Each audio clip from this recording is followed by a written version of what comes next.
Hello everyone. Today, I'll guide you through replacing the battery in your Philips PowerPro Aqua FC6400 vacuum cleaner.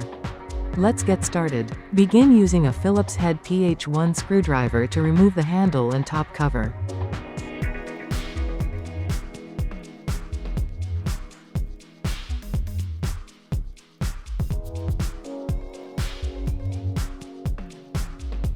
Carefully remove the old battery and replace it with the Cameron Sino CSPHC644 VH battery.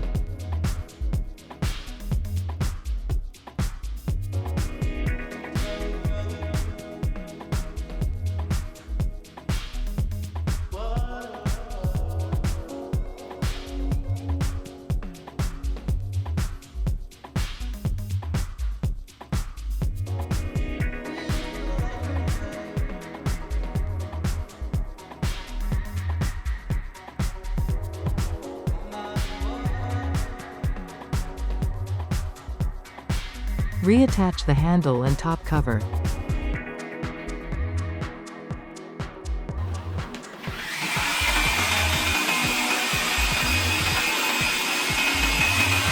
That's all for our tutorial. Thank you for watching.